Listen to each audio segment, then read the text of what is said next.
दोस्तों, आंगनबाड़ी कार्यकर्ता और सहायिका के लिए बहुत बड़ी खुशखबरी निकल कर आ गई है। कोर्ट ने साफ लफ्जों में कह दिया कि भाई इन सभी वर्कर्स को राज्य कर्मचारी बनाया जाए और इनको नीति बनाकर परमानेंट किया जाए। जब तक नीति नहीं बन जाती सभी को न्यूनतम मानदेय दिया जाए। बहुत बड़ी खुशखबरी है दोस्तों, आपको इस अपडेट के बारे में डिटेल से बताऊंगा। वीडियो बहुत इंपॉर्टेंट है, एंड तक पूरे वीडियो देखिएगा। वीडियो पसंद आए तो वीडियो को लाइक करके शेयर जरूर कर देना। चैनल पर नए हैं तो चैनल को सब्सक्राइब करके बेल के आइकॉन को दबाकर ऑल पर सेट करना, ताकि इस तरह की हर अपडेट आपको हमेशा टाइम से मिलती रहे। और नीचे कमेंट बॉक्स में आके जरूर लिखिएगा आप किस राज्य से मेरा वीडियो देख रहे हैं। अपने राज्य का नाम लिखकर आगे लिखिएगा आंगनवाड़ी वर्कर्स न्यूज टुडे, जिससे कि दोस्तों आगे इस तरह की अपडेट देने में मुझे मदद मिलेगी। दोस्तों, आंगनवाड़ी वर्कर्स लगातार मांग करती चली आ रही हैं कि उनको भी सरकारी कर्मचारी बनाया जाए और उनके हक का जो उनका वेतन है वो उनको दिया जाए। इसी बीच हाईकोर्ट से एक बड़ी खबर निकल कर आ गई है। हाईकोर्ट ने केंद्र सरकार और राज्य सरकार को निर्देशित कर दिया है कि भाई 6 महीने में नीति बनाइए और नीति बनाकर इन सबकी नौकरी को पक्का कर दीजिए। इसके अलावा जब तक नीति नहीं बन जाती तब तक इन सभी कर्मियों को न्यूनतम मानदेय दिया जाए। अलग अलग न्यूज नेटवर्क ने इस खबर को अलग अलग हेडिंग से प्रकाशित किया है। आपको दिख रहा होगा, देखिए दी प्रिंट ने लिखा है कि आंगनबाड़ी कार्यकर्ता सहायिकाओं के साथ नियमित कर्मचारी के समान बर्ताव किया जाए उच्च न्यायालय। 9 नवंबर को यह खबर प्रकाशित की गई। इसी तरीके की खबर न्यूज 18 ने भी लगाई है। आपको दिख रहा होगा, लिखा हुआ आंगनबाड़ी सेविका सहायिका के लिए गुड न्यूज, हाईकोर्ट ने दिया ऐसा आदेश, 24 लाख महिलाओं की हो जाएगी चांदी। अब क्या है ये अपडेट, मैं आपको डिटेल से समझाता हूं जूम करके स्क्रीन पर। देखिए दोस्तों, आपको दिख रहा होगा, लिखा है राज्य की लगभग 1 लाख आंगनबाड़ी वर्कर्स के मानदेय और सेवा नियमावली के संबंध में हाईकोर्ट ने बड़ा फैसला सुनाया है। गुजरात हाईकोर्ट ने सरकार को आंगनबाड़ी कार्यकर्ताओं को नियमित सेवा में शामिल करने का निर्देश दे दिया है। गुजरात हाईकोर्ट ने अपने फैसले में कहा कि आंगनबाड़ी कार्यकर्ता और आंगनबाड़ी सहायिका केंद्रीय या राज्य सरकार में सिविल पदों पर कार्यरत स्थायी कर्मचारी के रूप में समायोजित होने की हकदार हैं। इससे गुजरात और अन्य राज्यों की आंगनबाड़ी को बड़ी राहत मिल सकती है। हाईकोर्ट ने अपने फैसले में कहा कि आंगनबाड़ी सेविका और सहायिका केंद्र या राज्य सरकार में सिविल पदों पर स्थायी कर्मचारी हैं। आसान भाषा में कहें तो वे सरकारी पक्की नौकरी की हकदार हैं।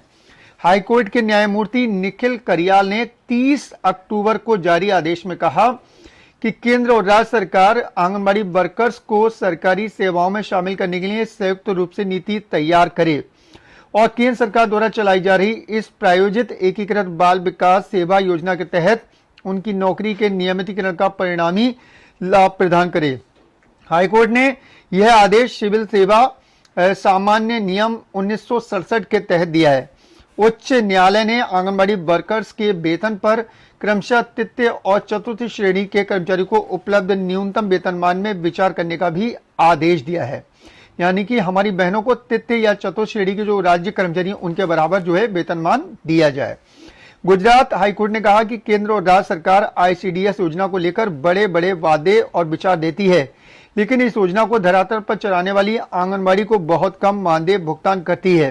हाईकोर्ट ने कहा कि एक आंगनबाड़ी कार्यकर्ता को पैरामेडिक, परामर्शदाता, समन्वयक, पीआर प्रबंधक, event manager, clerk, pre school शिक्षक और अन्य के रूप में काम करना होता है, लेकिन सरकार इन आंगनबाड़ी को बहुत कम मानदेय देती है, जबकि राज्य और आंगनबाड़ी के बीच मालिक और नौकर का रिश्ता है। अब देखिए, इन्होंने बड़ा बड़ा हाईलाइट कर रखा है कि भाई हाईकोर्ट ने केंद्र और राज्य सरकार को निर्देश दे दिया है कि वे हाईकोर्ट के पोर्टल पर फैसला अपलोड होने की तारीख से 6 महीने के भीतर नीति तैयार करें। साथ ही जब तक सरकार इस संबंध में उचित निर्णय नहीं ले लेती तब तक याचिकाकर्ता आंगनबाड़ी तृतीय और चतुर्थ श्रेणी के पदों के न्यूनतम वेतनमान पर वेतन पाने की हकदार है। हाईकोर्ट ने यह निर्देश 2015 में दायर आंगनबाड़ी वर्कर की सैकड़ों याचिकाओं के संबंध में दिया है। यह आंगनबाड़ी 10 साल से अधिक से काम कर रही हैं और लगातार सेवा के नियमितीकरण और न्यूनतम वेतन की मांग कर रही हैं। इन पदों पर काम करने वाली आंगनबाड़ी वर्करों ने सरकार पर भेदभाव और शोषण का आरोप लगाया और कोर्ट से गुहार लगाई है कि उन्हें आईसीडीएस योजना के तहत मानदेय पर नियुक्त करने की व्यवस्था संवैधानिक प्रावधानों का उल्लंघन है। हाईकोर्ट ने अपने आदेश में इस बात का भी उल्लेख किया है कि आंगनबाड़ी वर्करों और सरकारी कर्मचारियों के मुकाबले भेदभाव आंगनबाड़ी कार्यकर्ता और आंगनबाड़ी सहायिकाओं के कार्यों, कर्तव्यों और जिम्मेदारियों के आधार पर उनके पारिश्रमिक की तुलना में स्पष्ट रूप से देखा जा सकता है। हाईकोर्ट ने फैसला सुनाते हुए कहा कि आंगनबाड़ी कार्यकर्तियों को 10,000 रुपए और सहायक आंगनबाड़ी सहायिका को 5500 रुपए मिलने वाला मानदेय चतुर्थ श्रेणी के कर्मचारी को प्रतिदिन 4 घंटे काम करने के लिए मिलने वाले सैलरी से भी कम है। इस फैसले से गुजरात में 1 लाख से अधिक महिला आंगनबाड़ी कार्यकर्ताओं और देश भर में 24 लाख से अधिक महिलाओं को लाभ मिलने की संभावना है।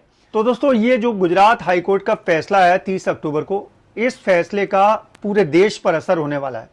देखिए, केंद्र सरकार और राज्य सरकार को कह दिया कि भाई आप 6 महीने में नीति बनाइए और नीति बनाकर इनको चतुर्थ श्रेणी या फिर तृतीय श्रेणी राज्य कर्मचारी घोषित कीजिए, ठीक है। और जब तक आप नीति नहीं बनाते तब तक इनको तृतीय श्रेणी या चतुर्थ श्रेणी राज्य कर्मचारी जो हैं उनके बराबर जो है न्यूनतम वेतन दिया जाए।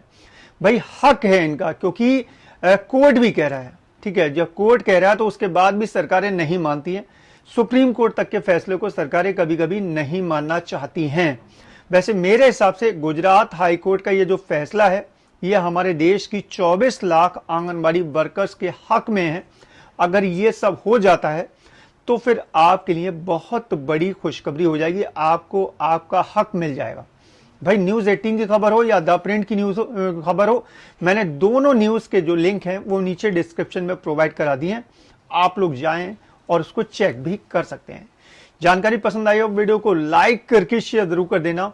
चैनल पर नए हैं तो चैनल को सब्सक्राइब करके बेल के आइकॉन को दबाना, ताकि इस तरह की हर लेटेस्ट अपडेट आपको हमेशा टाइम से मिलती रहे। और नीचे कमेंट बॉक्स में आके जरूर लिखिएगा किस राज्य से आप मेरा वीडियो देख रहे हैं, आंगनबाड़ी कार्यकर्ता हैं, सहायिका हैं या फिर मिनी कार्यकर्ता हैं। आगे लिख दीजिएगा न्यूज टुडे, जिससे कि दोस्तों आगे इस तरह की अपडेट देने में मदद मिलेगी। चलिए दोस्तों, चलता हूं। अपना ख्याल रखिए, परिवार का ख्याल रखिए, फिर मुलाकात होगी। Thank you.